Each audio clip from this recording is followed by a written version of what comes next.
Welcome to Trek Table, your Sunday weekly podcast holding Trek space for Black, Indigenous, Brown, women of color, queer or otherwise, and your allies. Hi, I'm your host, Alison De La Cruz. Hi, I'm your co-host, Claudia. Hi, I'm your co-host, Marie. Hi, I'm your co-host and ally, Arthur.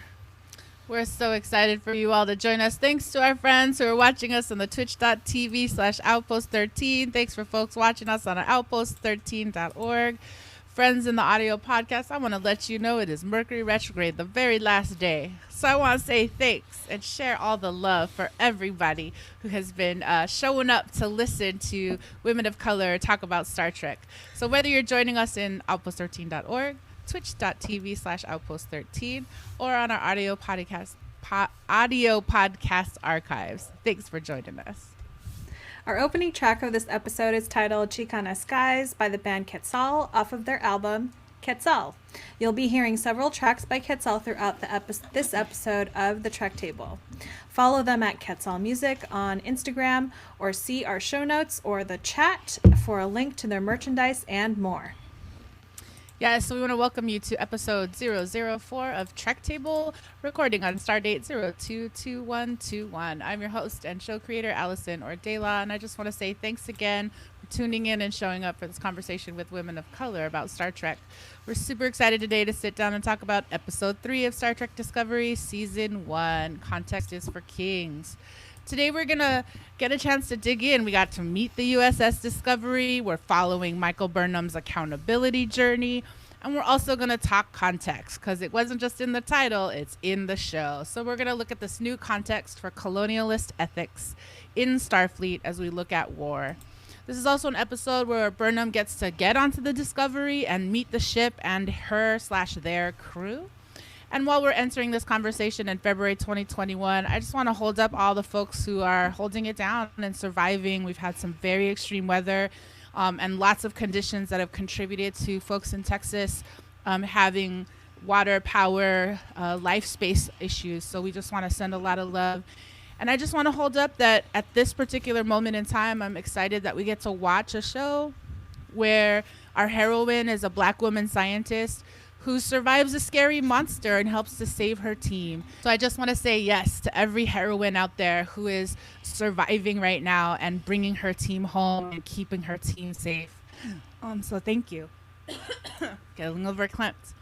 So we're going to talk about Star Trek Discovery Season 1, Episode 3, Context is for Kings, and I'm so excited today. You might notice our panel was a 4-top when we started, but don't worry. We have our 5th friend joining us today, a friend and family member to the show. Maia Mills-Lowe, aka Maia Mama, is joining us today.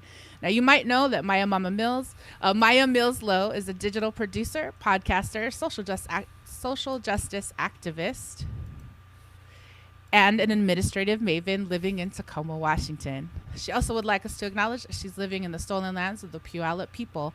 Welcome back, Maia Mama. How are you today? I am great. I am excited. I get to keep talking about Star Trek, which is like my favorite thing to do anyway. And this episode, I got a lot to say. So, yay. I'm so glad. So welcome to you, Maia Mama. Welcome to our friends who are joining us on the twitch.tv/outpost13 or all over our listening spaces. Welcome to all who enter.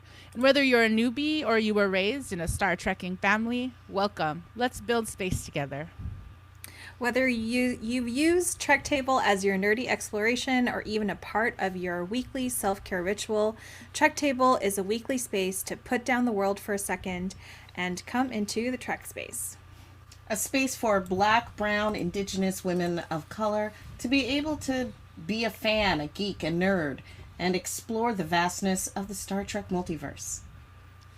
Trek Table is also a place for allies to come, engage, and explore as well. This is an opportunity for us as allies to hold space and to focus our insights, perspectives, and experiences that we may not be familiar with. And now that we're all here, we remind you that we seek to build an environment of mutual respect and listening in our spaces and in our chat. We understand sometimes we will disagree, but there's enough hate going on in the world. We don't want to have that here. Keep your phasers on, stunned. That's right. So let's go ahead and prepare ourselves for the Sunday ritual. No matter when you're hearing us, whether it's Sunday afternoon, evening where you are, or you're listening to us on the audio podcast on a Tuesday night or a Saturday morning, I want to invite you, go ahead and ground yourself and just take a breath in through your nose and out through your mouth. Amazing. So let's meet who's joining us today on the Trek Table. Trek Table assembled. I'd love to ask you to go around, share your name, your pronouns, any access check-ins, and who or what are you holding Trek space for. Marie-Reine, can I ask you to go first? Yes, of course. Hi, everyone. Marie-Reine, she, her pronouns. I also use they or them in solidarity. Just access check-in. There are still helicopters flying near Dodger Stadium, and so I don't know what it's about. I'm hoping it's vaccines. And so we might hear some helicopters. And I'm holding Trek space for, I'm going to say, people who are working on building trust. Like in this episode, we saw a lot of Saru working on like his betrayal, what he felt was betrayal, and starting to trust again. So that's my answer.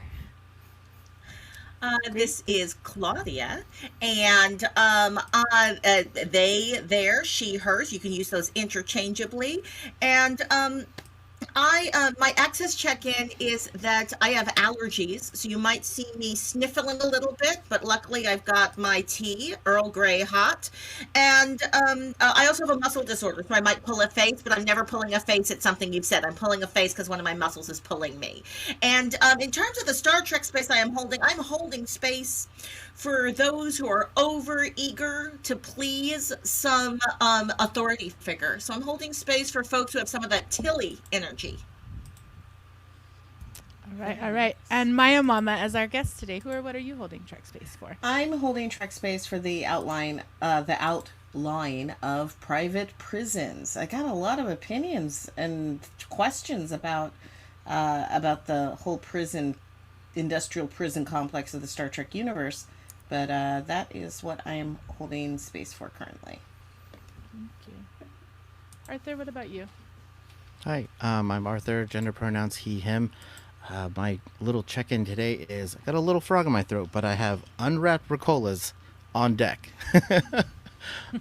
Dela, who or what are you holding Trek space for today? Oh, thanks, Arthur. Did you share your holding Trek space? Oh, yeah. Mercury in I can't even say it. That's how crazy Mercury in retrograde is.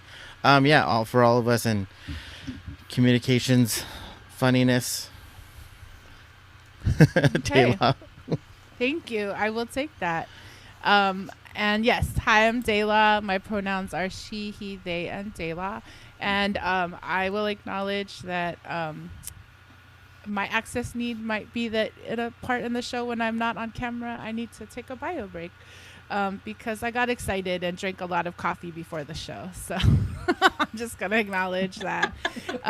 Super excited, everybody be ready. The caffeine is kicking in. So I'm holding Trek space today. I was thinking about the folks on the shuttlecraft and just kind of being afloat in space, and this metaphor for the folks in Texas, and just really hoping that mutual aid, people aid, government, regulatory support can help happen so this doesn't happen again, so that people need the care they need. Because Discovery can't just swoop in and set a tractor beam and pull them in. So holding Trek space for those folks. Yeah. So lots of different kinds of ways that we're holding Trek space, reminding our friends in the Twitch chat, what are you holding to, or what are you holding Trek space for? And as we contemplate that, I'm going to invite you to think about that as we listen to 20 Pesos by Quetzal.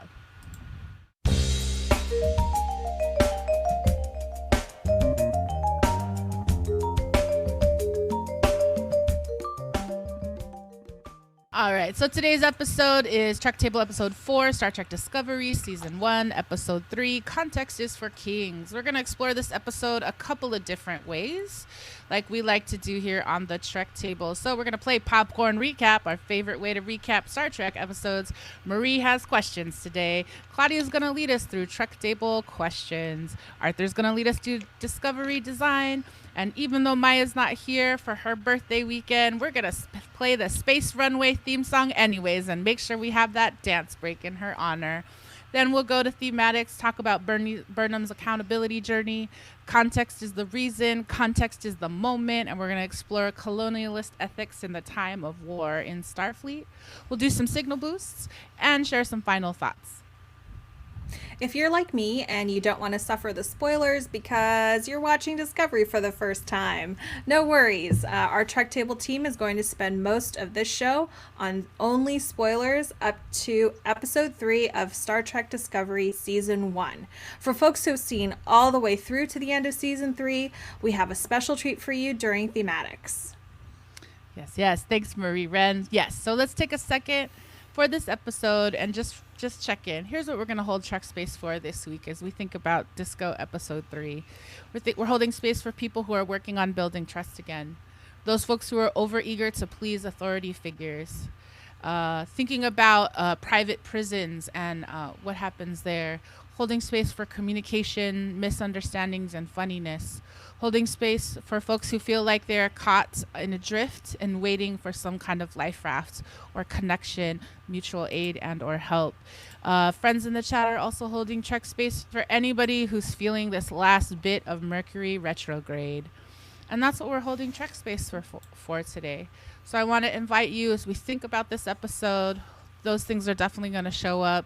And I want to invite you, maybe you have your tea, maybe you have some water, whatever it is. I want to invite you to go ahead and take a breath in. Let's bring all these things in and breathe in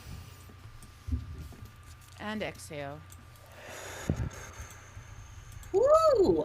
Well, now here we go with our Trek Table question number 1, posed to our Trek Table. Groups assembled here and in voice and video, and those participating in twitch.tv Outpost 13 chat. So question number 1, were you bothered by the pet triples in Captain Lorca's office or blissfully unaware?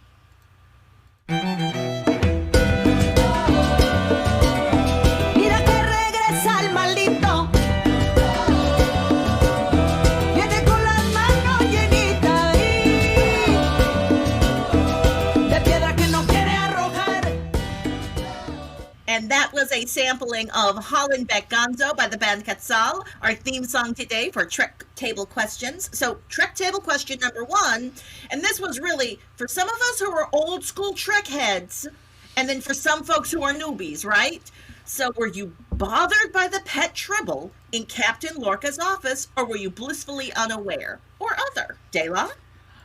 I will say in my rewatch as we prep for this, I was blissfully unaware, but I remember being eagle-eyed the first time I watched it and going, I saw a tribble. Oh my gosh. And I'll jump in that and say that my spidey sense kind of tingled a little bit, but I totally forgot about it a second later. Yeah, I was going to say, as Marie and I were watching it, I was like, huh!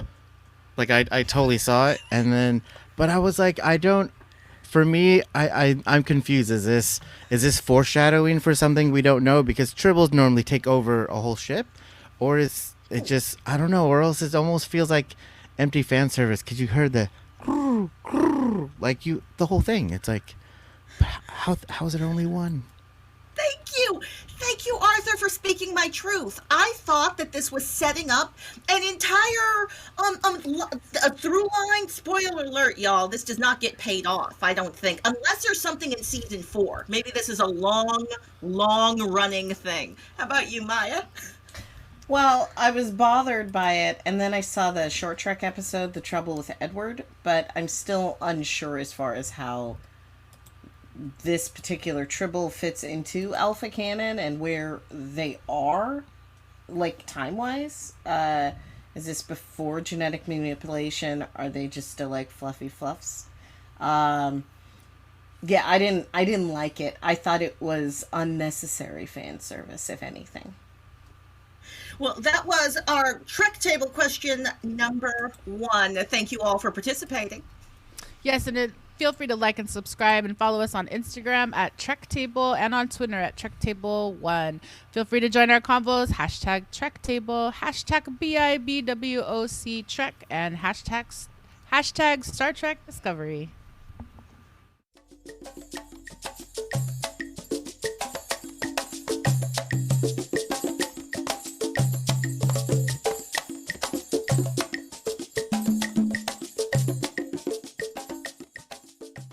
And that song, Matanzas by Quetzal, is our theme for Popcorn Recap this episode. And so here we are. The game is simple. We have 2 minutes, as the 5 of us, to share chunklets of plot from this week's episode. We will talk about Star Trek Discovery, Season 1, Episode 3, Context is for Kings. Story by Brian Fuller and Gretchen J. Berg and Aaron Harberts. Teleplay by Gretchen J. Berg and Aaron Harberts and Craig Sweeney. Directed by Akiva Goldsman. We hope you'll find Popcorn Recap just as funny as we do, because Marie-Reine is a newbie, Arthur can't remember names, Claudia and Maya Mama were raised in a Trek household, and I get caught up in the minutia. Let's see what happens in 2 minutes. Okay, so Brandon, we have the timer set. Okay, I'm going to say ready and go. Incoming transmission. So this is 6 months after Burnham has started the war, and she's been in prison. She's on a shuttlecraft headed somewhere. Everybody knows her as the mutineer, and that 8,361 people died on the Europa. Okay, and everybody hates her. And then there's some microbe eating the ship.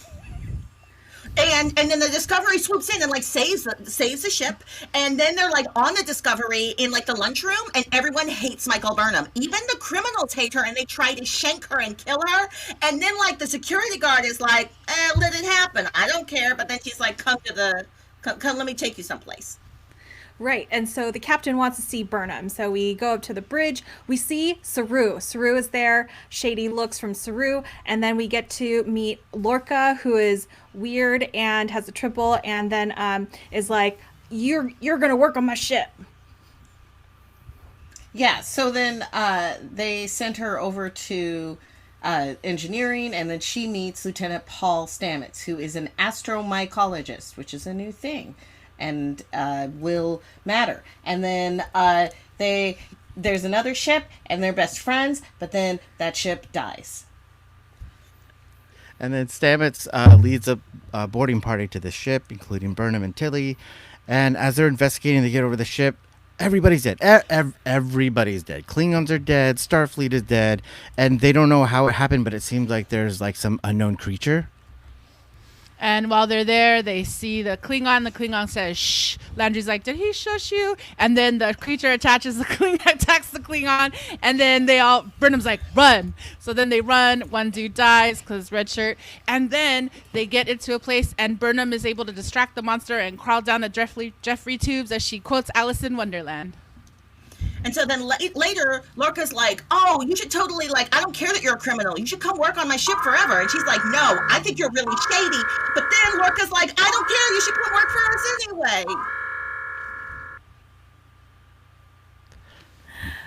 We got so close. I think that's the closest we've ever gotten to like a full recap within the 2 minutes. We maybe kind of fudged that a little bit, but I think, hey, good job, everyone. So that was Popcorn Recap. Yes. Do we need to do any last bits of plot to make sure we fulfill our commitments? Claudia just went. I guess they get back to the ship, and Lorca asks Burnham to stay. Yes, and she says no, but then he's like, "Come to this magic closet we have that shows you the universe. It's filled with mushrooms." Yeah. Anyone want to? That's not sketchy. That's not sketchy at all. Oh yeah, not at all. Yeah, it's fine. There's also like a little mini moment where Lorca and the chief security kind of have this little conversation, and that this package has been safely secured on board, and yeah, and then we get a glimpse of it at the end. And that was Popcorn Recap. Thanks for joining us. And if you're looking for an act-by-act breakdown, we invite you to visit Women of Warp. .com, where Andy at Women of Warp did a recap for this, and we'll drop the link in the chats and in the show notes.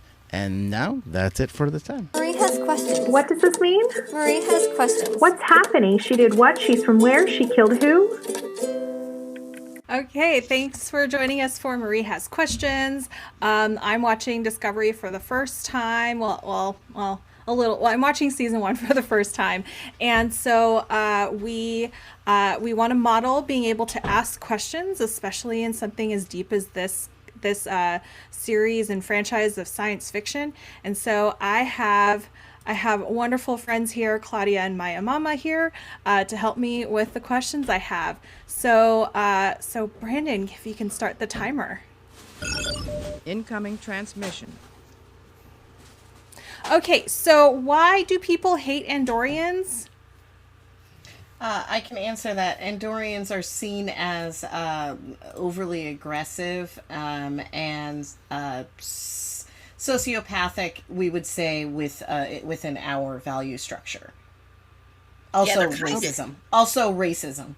Thank you. They're narrow-minded jerks, but here's the thing: they did help to start the Federation. Like, they were part of like the group of races that like started everything. They're on this show Enterprise a lot.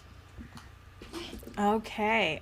So we saw Kayla Detmer with the thing, and so did we see what actually happens to her in the first 2 episodes at the start of the Klingon? We just are to assume that something happened to her and now she's like remodeled.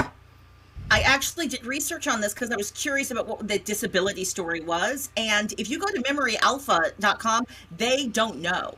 Something happened in between the battle at the binary stars and her being seen on that ship. So this Klingon War, like, it's been 6 months. Something in the last 6 months that jacked her up.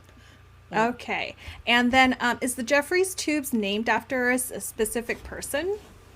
Oh, God. Yes, on multiple levels, right, Maya? Like, I believe it's in universe named after like some person named Jeffrey who invented them, but I feel like it's a reference to a real person in the Star Trek larger, like, actual real world. Yes, the Jeffries tube was named after the 22nd century Starfleet engineer W.M. Jeffries. We actually get to meet him in an episode of Enterprise. But then also they were named after Matt Jeffries, the designer of the original USS Enterprise and art director of Star Trek. Boom. I love it. That was so awesome. Thank you. I had, I have a few more questions, but I'll save them for next time. So thanks for joining us for Marie Has Questions.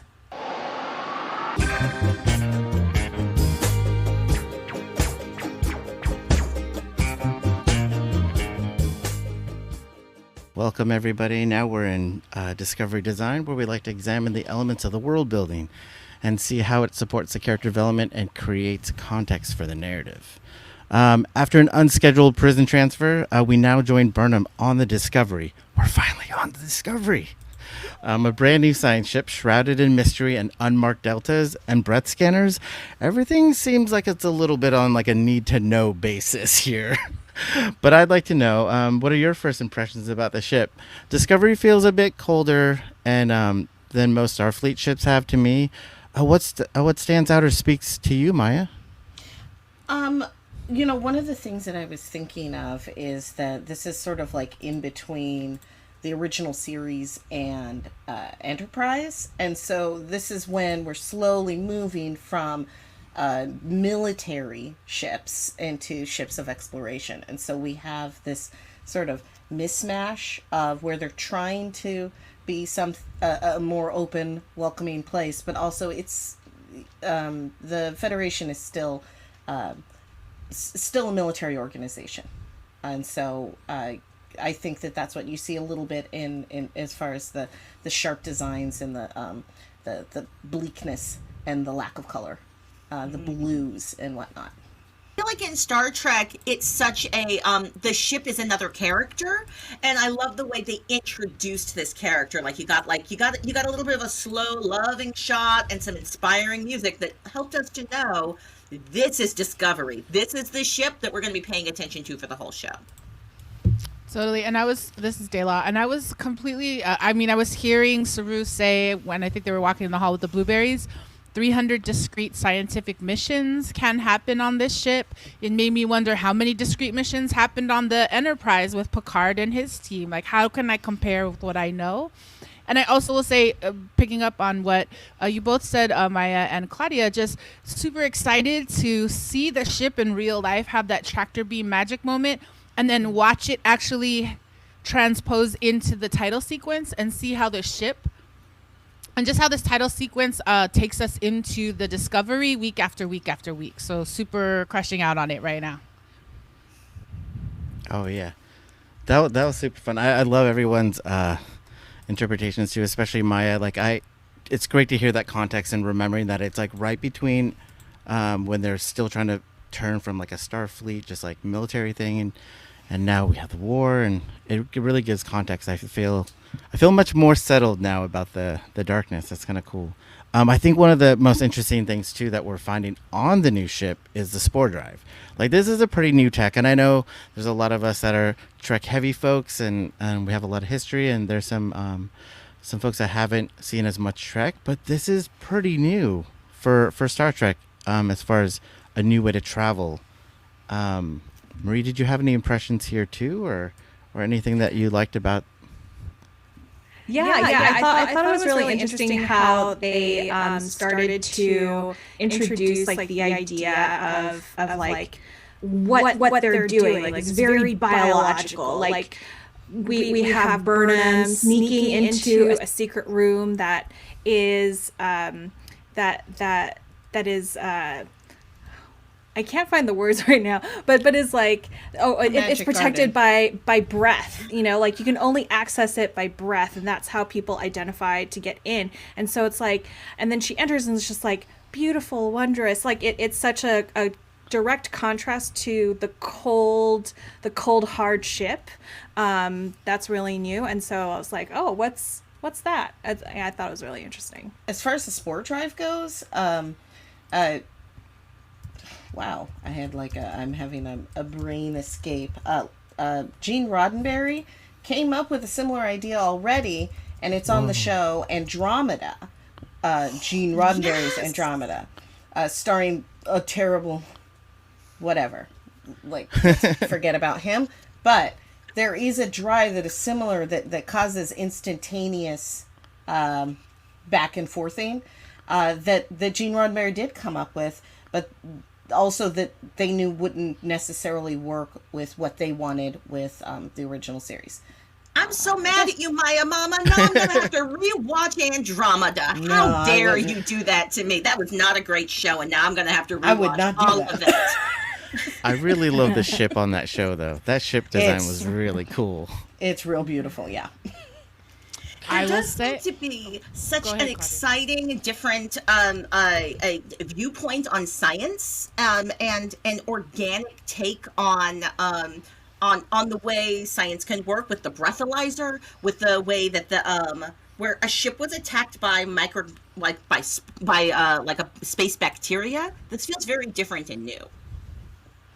Yeah, Dela, I know you had some things.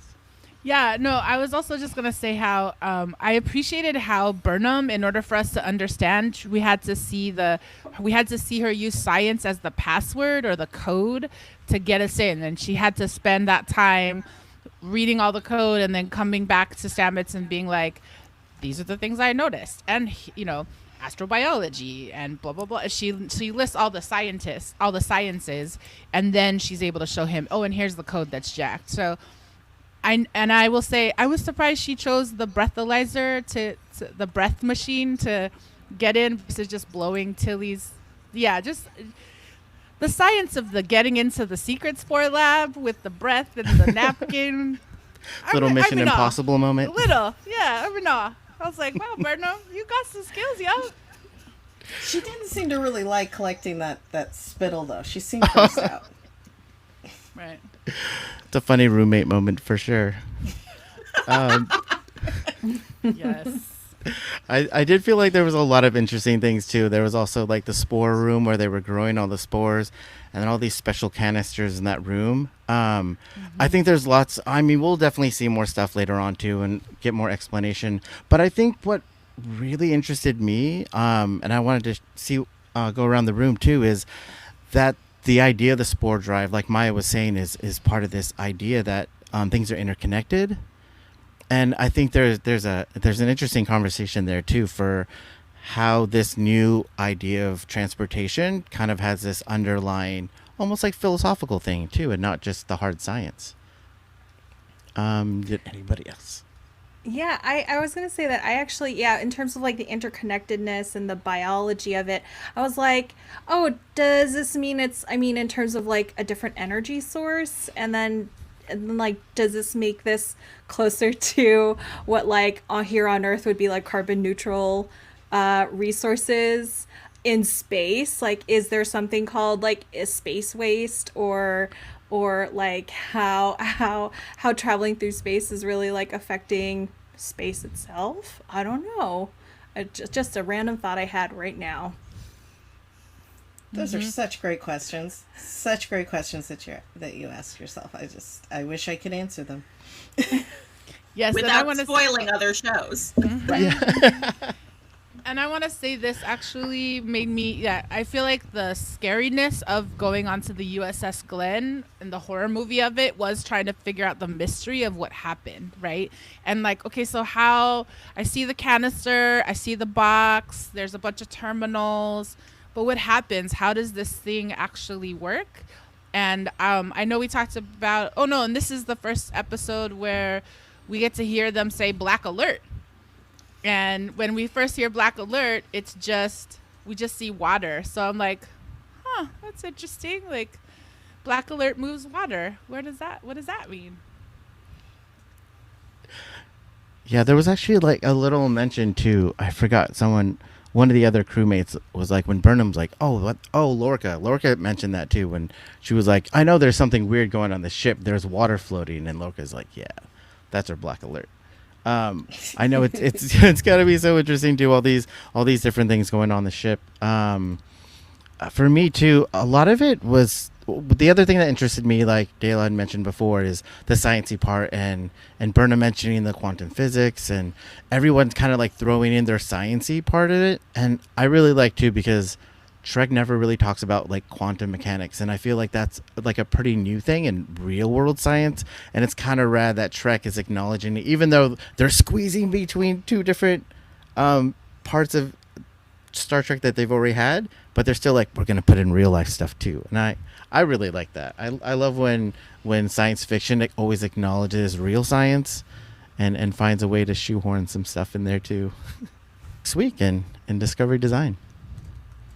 Well, and as we head into the musical break, I will share Trek table question number 2. Trek actors, get around. Would you please name an actor from this episode that you recognize from a different project? Be specific. We want to hear where you know them from.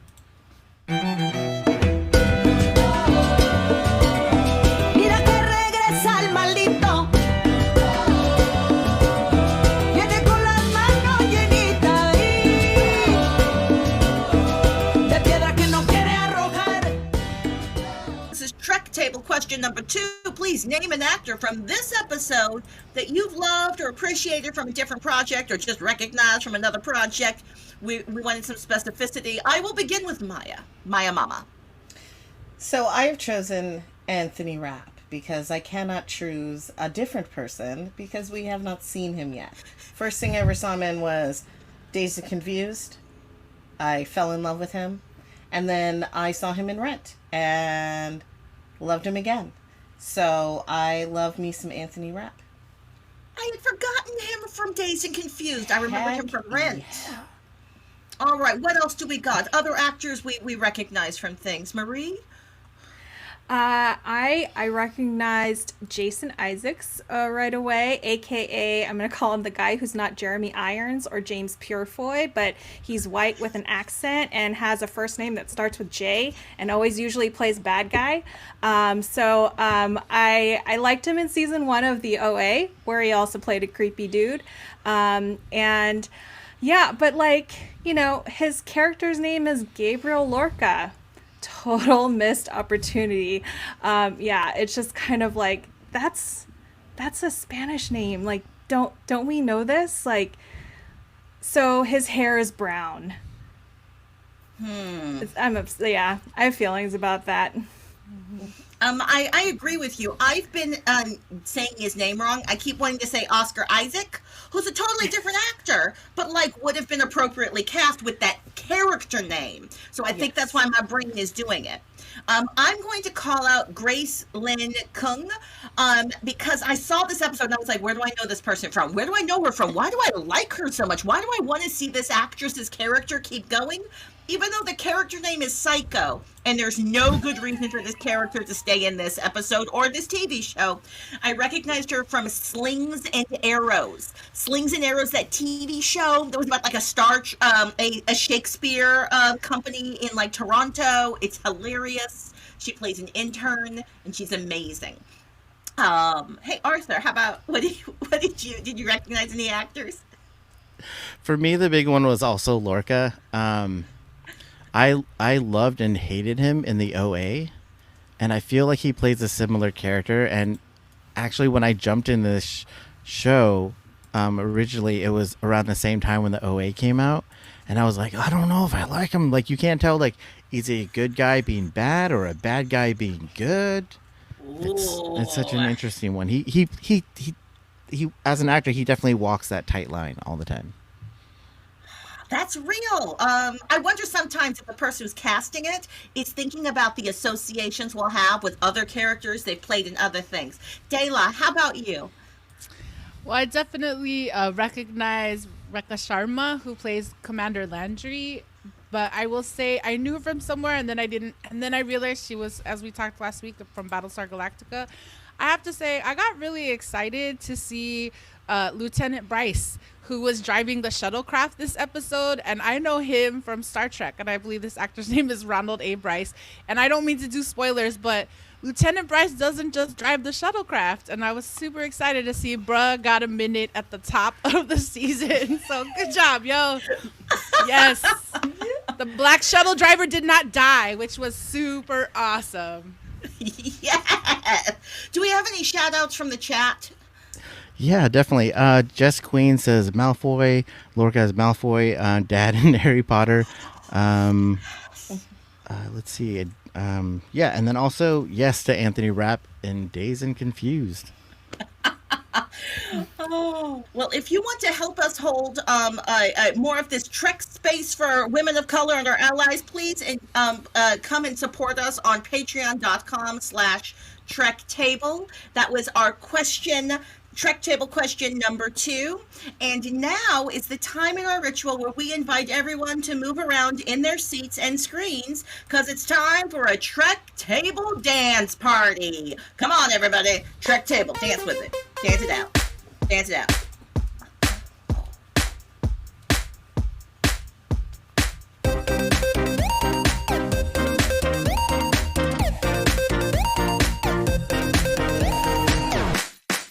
Yes, thank you for that Space Runway dance break. We want to wish happy birthday to Maya, one of our regular guest co-hosts who is not here today. She's celebrating her birthday this weekend. I think I might see you in the chat though, Maya Chapina. Happy birthday from the Trek Table. Thanks for letting us dance it out. Okay, so a lot of things in this episode. We've been talking about from the Trek Table questions to who these actors are. Yes, that Jason Isaacs. Oh, I was totally like, ooh, Captain Lorca is like Captain Daddy Malfoy. Like, what is that? So super exciting. But I wanna have us think about. I've been saying we'll talk today about the journey of Michael Burnham and her accountability journey, and it started last episode in her having to deal with Captain Georgiou, and now we really get to see her full on the mutineer, labeled it as such, brought on the ship. As we've talked about in a bunch of these segments today, she's not received with the most welcoming open arms. And so I just wanted to check in and see how are we feeling about Burnham in her at this point in her accountability journey, and just the realities of like the uncomfortableness, I'll call it for myself, about watching how she as a prisoner is being used by Lorca to do what he needs to do to achieve some more stuff. So I know we're going to talk about Lorca later, but just watching Burnham get on this ship, meet this crew, say hi to friends we've seen before, and meet new folks. Marie-Reine, I wonder if I can invite you to start us off in this section as the newbie to the show. This is the official meeting of the Discovery, even though you've met it in season 3. How did it go, seeing the ship in its OG form, meeting it, and saying hello?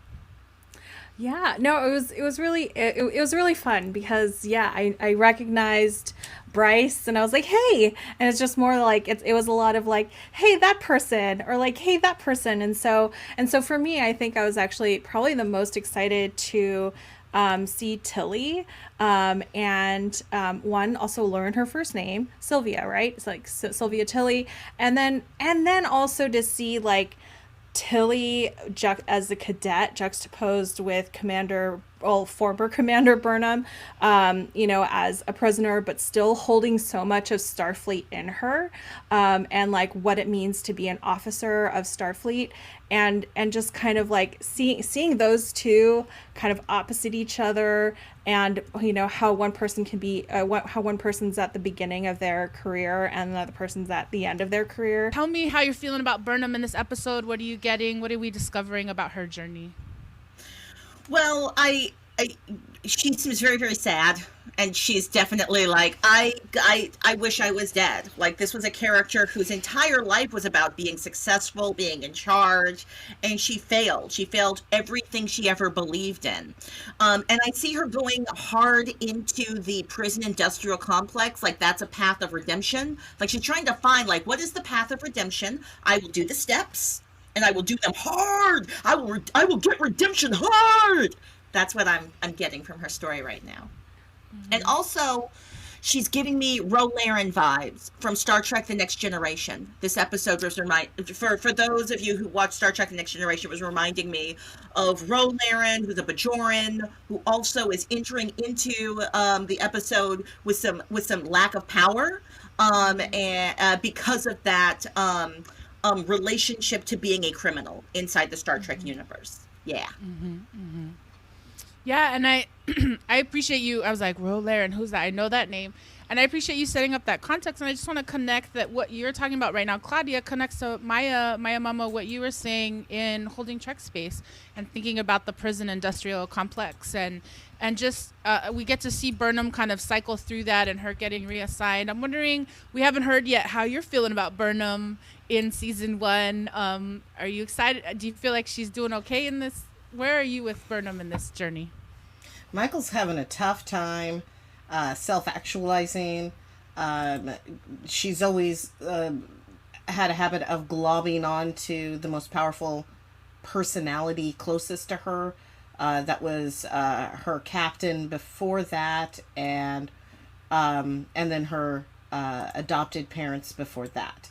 And so she is at this point really just trying to figure out who the hell she is, as far as where she fits in the larger context of being a woman, being an officer, being a friend, because it doesn't seem like she really had friends. And so it's interesting to see her and her interactions with Tilly. Oh, also Tom Paris. I just wanted to add in another prisoner that was was given the option to join a crew. And yeah. And is that, and then you're making me think about, am I remembering in the Kelvin timeline world that Chris Pine's Captain Kirk was also like in trouble and he had the option of being busted or going to Starfleet Academy? Yeah, I think so. Because of the bar fight, right? Sorry, spoilers. Yeah. Prep. Sorry.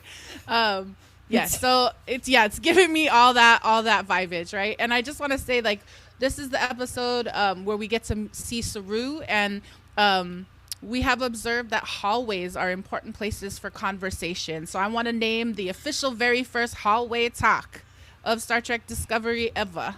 Well, it starts on the Shenzhou, but the very first Discovery walk is Saru and Burnham with the blueberries. Yes, we get the entrance onto the ship and we see Section 31, but the trueness, I would say, is that blueberry walk, and that's where we get to learn a lot. So I know, and that brings us into getting into the ship, getting onto the bridge, Lorca. And so I want to invite Arthur into this conversation as we connect these dots of what we started to talk about with the spore drive and this new technology and this new context of this episode, and that Burnham, just like we've been talking about, she's dealing with feeling like she's failed a lot of the tenets of her life, and yet here she is in the middle of this new context trying to, I feel like we get to watch her logic clock all the things that's happening. She's lurking, watching Stamets and Stahl having their little combo. She's clocking how Tilly gets in. So Burnham is doing the Burnhams of, like, she's smart, she's paying attention, and she's trying to track what's happening. So I wonder if we could just talk a little bit about Lorca and Stamets, and this new discovery and this context of science in the time of war. Claudia, I wonder if you want to check in with us. So let's add in this idea of context in this time of war. What are your thoughts? Yeah, well, I'm going to jump off of Arthur's amazing comment, because I had completely forgotten that this was an actor that I had seen in the OA.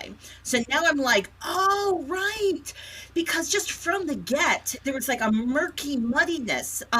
So universal law is for lackeys. Context is for kings.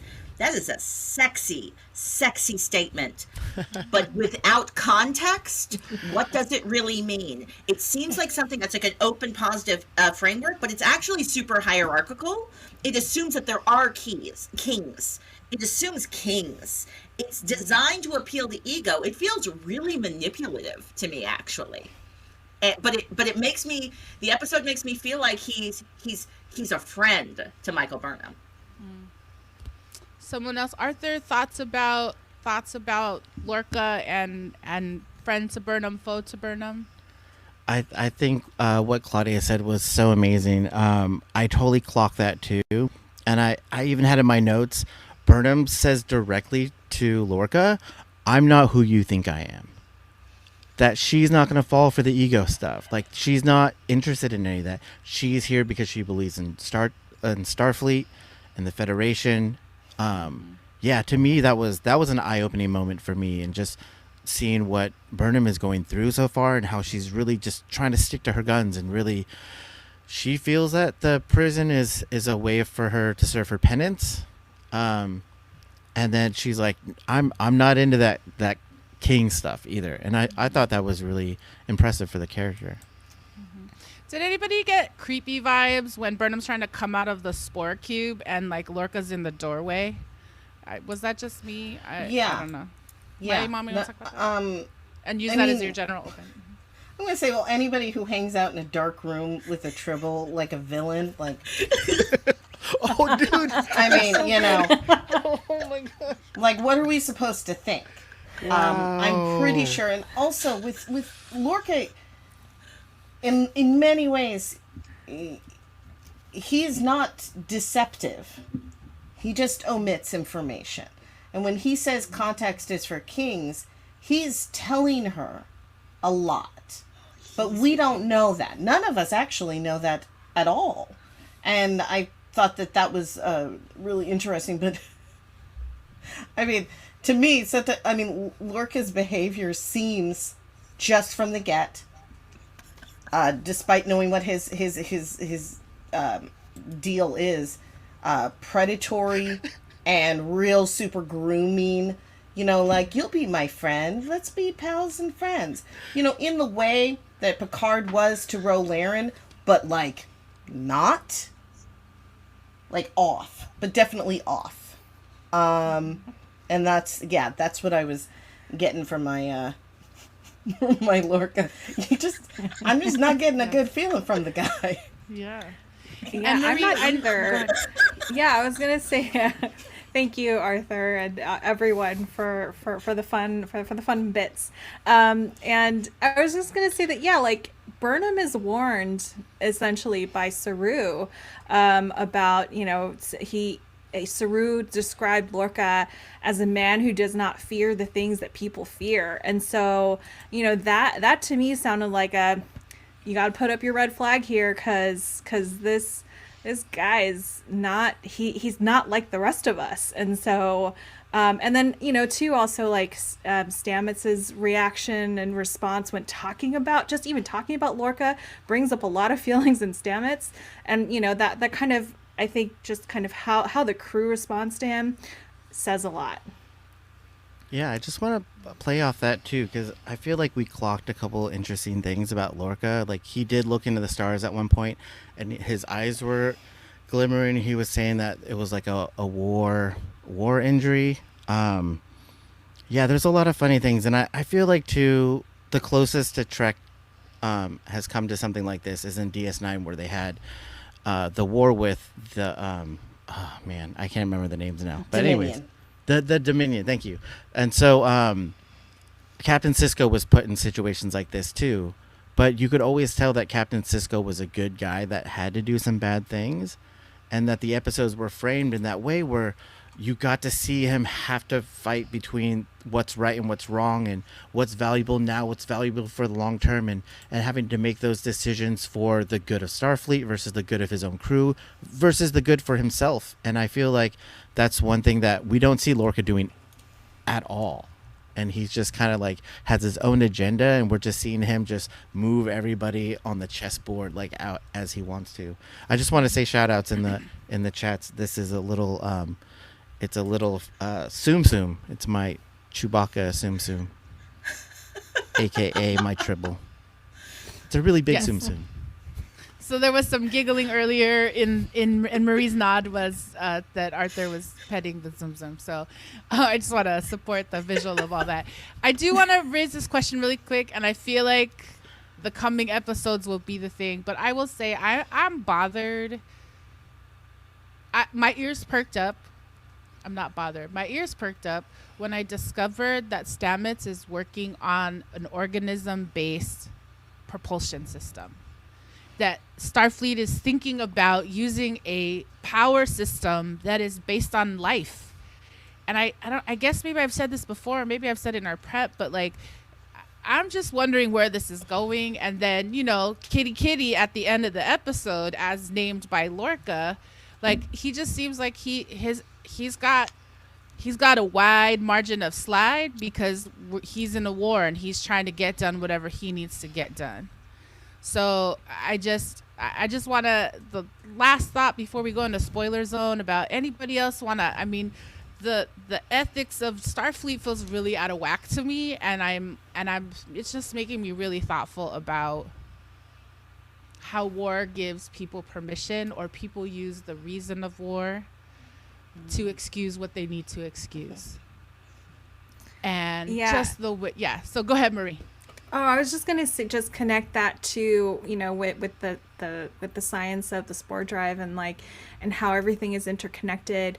And I feel like those two things are they feel. I mean, I realize that Lorca is using that to his advantage in terms of war, but in terms of thinking about things that are interconnected, I feel like that, at least for me, that's often something that is a more holistic approach, or something that that is taking into account all of the living beings that are among us, and and just taking care of the land and taking care of others.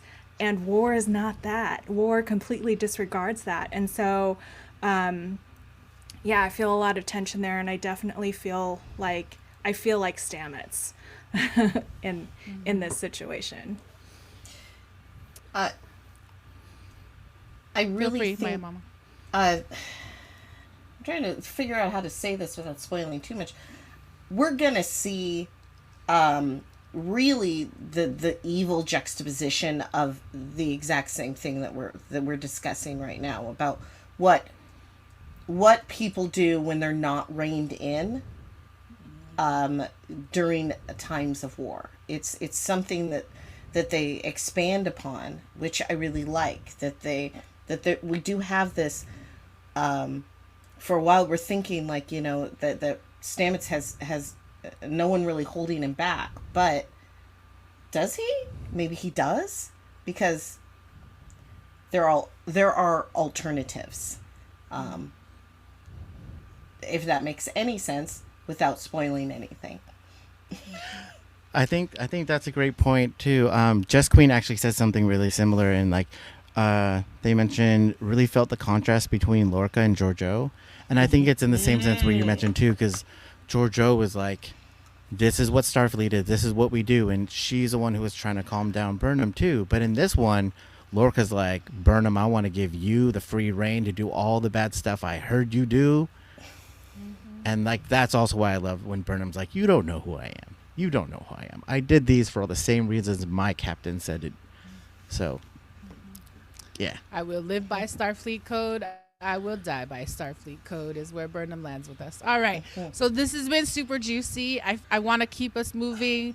And it's come to that time in our show where we need to go into the spoiler zone.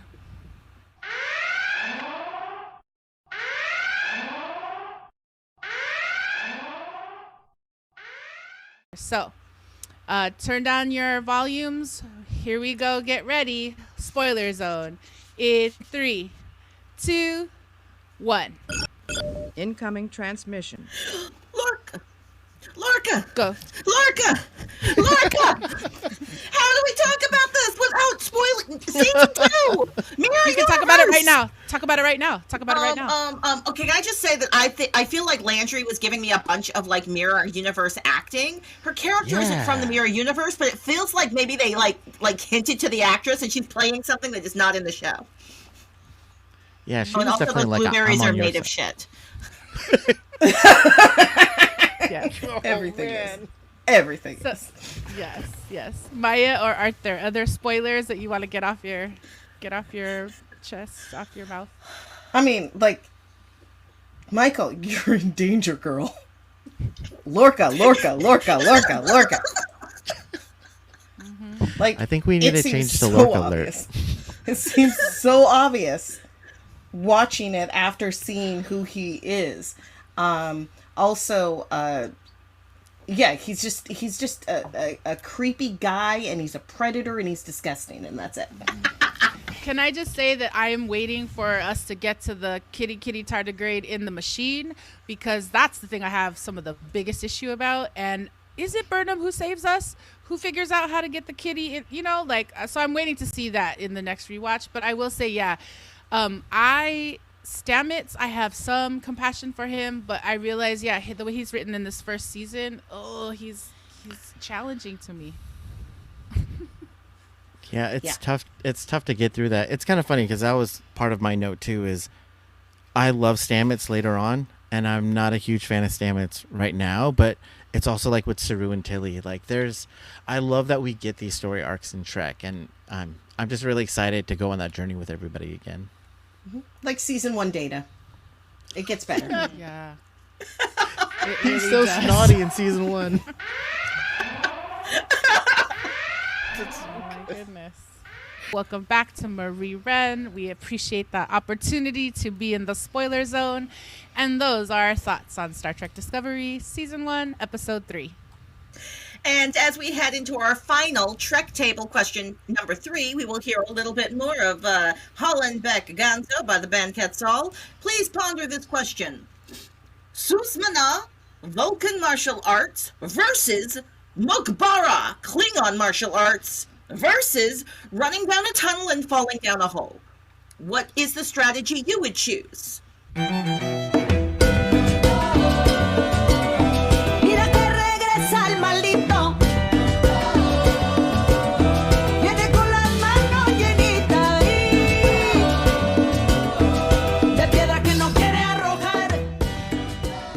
Welcome back. That was Trek Table question number 3. Susmana, Vulcan martial arts versus Mokbara, Klingon martial arts versus running down a tunnel and falling down a hole. We did a poll. I definitely want to find out where people sit on this, but let's just do this internally. Where y'all stand, y'all? How about you, Arthur? For me, so this is a funny one. I went to a Buddhist monastery for a couple of years, and we learned all kinds of stuff. I learned Shaolin Kempo karate, Lohan Tren, Tai Chi, Qigong from like several masters, and there's all these different layers to martial arts. Like even Qigong, there's like the old guys that move really slow in the park, but those are all fast-moving martial arts moves. And then it's about moving the chi through your body through all your meridian points. So to me, I love the idea of the Klingon martial arts because at least there's passion. There's something in there. And to me, Vulcan martial arts would just be just like logic. I just want to fight the most theoretical way possible. And I love, if you're going to fight, you got to fight with heart. Yes, Marie, how about you? What do you think? Well, I was going to say I don't really know the difference between all three of those things. So, but I do think that my my fighting style would probably be more like the Mokbara Klingon martial arts. You know, I'm now having like just like flashback memories to like Deep Space Nine, some very, very sensual Klingon martial arts sections. I'm having memories, flashbacks right now. Maya Mama, what would you do? The Susmana or the Mokbara? Now, see, I was going to go for like an extra option and choose the Betazoid martial arts, which is just like reading your mind and hurting your feelings. But now I feel like I really have to choose the Susmana because Vulcans aren't just logic. Vulcans have more emotional, like just chaos going in their minds than any other of the Star Trek species. And so it's the fact that they're able to take all of that chaos and hone it that makes it and plus they're like super strong. They're 4 times stronger than human beings. So I'm gonna go with the Susmana and then Betazoid. Yes. Okay. I love that you added that option. That was brilliant. Dayla, how about you?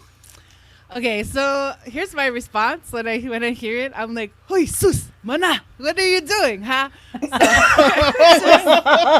Hoi sus, mana, why couldn't you come here and fight us? So I'll just acknowledge that there's a part of my brain that is Filipino Taglish, and that's as much Tagalog as I speak. And Kili Kili came up at season 3, so I'm just gonna say, "Hoi sus, mana." But I think Susmana nosep. I know. Oh my gosh. Yes, we'll drop those. We'll drop some of that translation maybe in the episode notes. But I will say that I think my person desires to be Susmana, but I would be the run and fall down actual real life person. I think. I still don't know how Burnham crawled on hands and knees so fast. Like that's a CrossFit thing I'm not as good at yet. Yes, like the really core good knee strength. pads. Yes, the costumes, the uniforms must come with like really good, made out of like some kind of Star Trek special material. I have to say also, like she was doing some extreme math in her head. Like she was like, all right, if I can run this fast to get to this hole that I just know is there because apparently I've memorized how all ships are shaped because you know that's what she did. And she knew where the hole would be. I wish I was that smart. That's how I would fight. Fight smarter, not harder. There we go. Oh yeah, there's some great comments too. I love how everybody at the table is like, I'd fight this way, I'd fight that way, but we have a lot of people in the chat that we're like, I'd run. I'd totally run. This little guy said, down the tunnel all day. Love Mendez. Running down a tunnel and falling down a hole, most definitely. And Maya said, I just wish I had some... Ooh, happy birthday, Maya. Maya says, just wish I had some training for battle, but basically, when I am exercising, I am training in case I ever have to run from zombies at all. This all makes sense. Well, thank you all for responding to that very, very serious question that we proposed with Trek Table and all of the questions for for season 1, episode 3.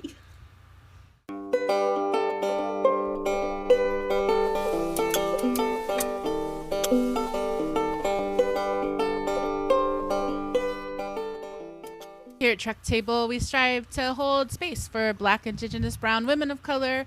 And here are some of the ways that we want to amplify resources and amplify the work of women of color content creators, community builders, and world shapers. We are recording on February 21st, 2021, and this week, Texas was hit with a drastic climate change storm and then impacted by a lack of regulators and politicians not preparing to support people. We want to amplify Austin Mutual Aid for their work. They also posted additional ways to give to communities throughout Texas because it wasn't just Austin. And we will post the link in our show notes and in the chat. Also, as we mentioned in this episode, if you would like to learn more about Grace Lynn Kung, I might be mispronouncing her last name, so y'all let me know if I've done that. And not just her role as Psycho in this episode of Star Trek Discovery, Season 1, Episode 3, you can find her as a guest of note on All the Asians on Star Trek podcast. We will drop a link to that episode in the chat. Yes, and last but not least, we want to amplify and boost again the All My Relations podcast with Matika Wilbur and Adrienne King. This week we want to hold up the episode, I believe episode 9, where they discuss the importance of language reclamation and the relationship among Native and Indigenous communities as folks are trying to connect and use language. And it just makes me think about that opening moment in Star Trek's Season 1, Episode 1, where we start in the Klingon, and just the process of what does it mean to claim language. So we invite you to support them and listen to them at allmyrelationspodcast.com. And if you have a resource or a woman of color content creator or something that you think we should amplify, please make sure to DM us at Trek Table on Instagram or Trek Table 1 on Twitter. And that is our signal boost for Trek Table Episode 4.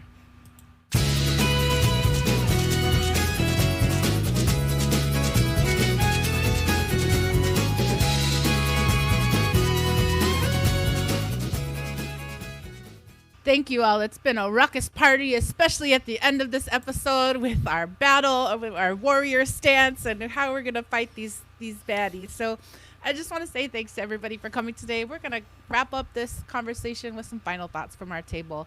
So I'm going to invite you, Arthur, our ally. Can you go first? Final thoughts on Star Trek Discovery Episode 3, Season 1. Yeah, thanks, Dayla. I think for me, the big thing is just good people doing bad things and bad people doing good things. Like where are we in this context of war, in the context of where Trek is right now? And just I think I would just also bring it back to the real world. It's like how are we all fitting in and making things work in this world today? And I feel like that's the gift that Trek gives us, is all these opportunities to see different ways to operate in the universe. Claudia, can I have you go next? Final thoughts on Disco Episode 3. I will keep my final thoughts brief and efficient. Defund the Star Trek police. Thank you, Defund the Star Trek police. I will pick up on that, and I will just say, I just want to keep singing. I cannot wait till I get to learn more about Stamets and his partner. And I guess I also just want to say, for all the folks like Burnham who have made a mistake and are trying to step up and do right, to just remember that it is a journey of accountability, and it's going to be a journey, and it's going to be okay. And I'm super here for Burnham in this process. And I just want to be on her squad because I feel like she doesn't have enough squad. Marie-Reine, final thoughts. What are you thinking today? I'm thinking about Starfleet and war. Oh, okay. So that, and also I'm also thinking about what Maia brought up about this Starfleet prison industrial complex. Like, okay, this exists. Let's talk about it. And still thinking about like how people are going to trust Burnham again and get, and to move forward. Yes, thank you. And I want to welcome Maya Mama and ask you as our guest today. I just want to say thank you again so much for joining us in the show. It's been so fun to have you. We're so excited for you to come back and join us again soon. But before you go, giving you the last final thought of episode 3. Ooh, well, I think that we're going to see this introduction of all of these characters, we get to really, really see and key in on growth and who all of these people are, and how they will attain their goals, and if they will attain their goals. And I think it's just a really beautiful time to just see all of the characters, and to see how Michael mostly starts working on her martyr complex. I say mostly. You know what I mean. Ooh, juicy things to think about. All right. And those are our final thoughts on Star Trek Discovery Season 1, Episode 3, Context is for Kings.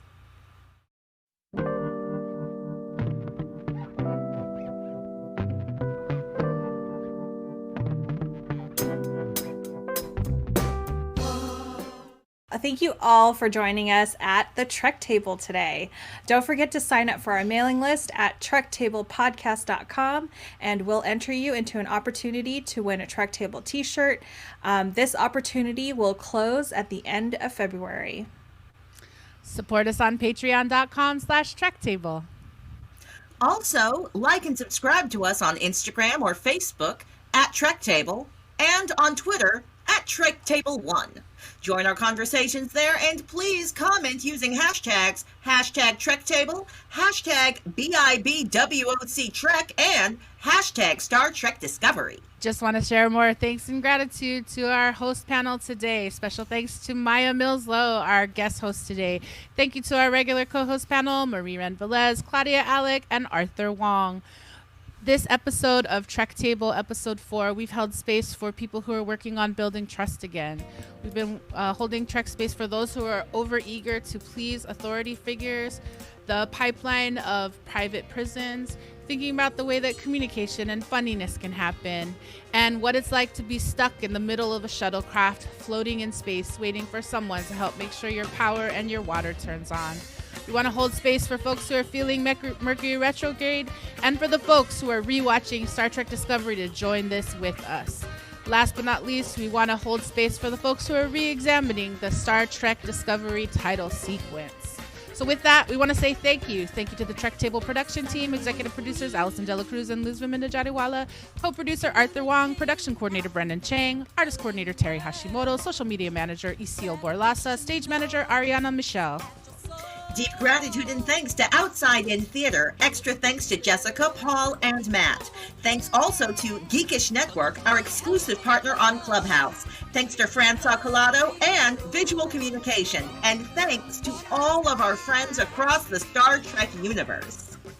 And finally, the deepest thank you to you folks joining us on outpost13.org or live on our twitch.tv/outpost13 chat, or those of you who are listening to the podcast. Thanks for showing up for a conversation centering women of color in Star Trek. Trek Table is a service spark of Dela Projects LLC. Thanks for coming to the Trek Table. Let's close this ritual for today. Taking all those things, I invite you to close and take one more big breath in through your nose and out through your mouth. We look forward to holding Trek space for you again. Thanks so much. Have a great week.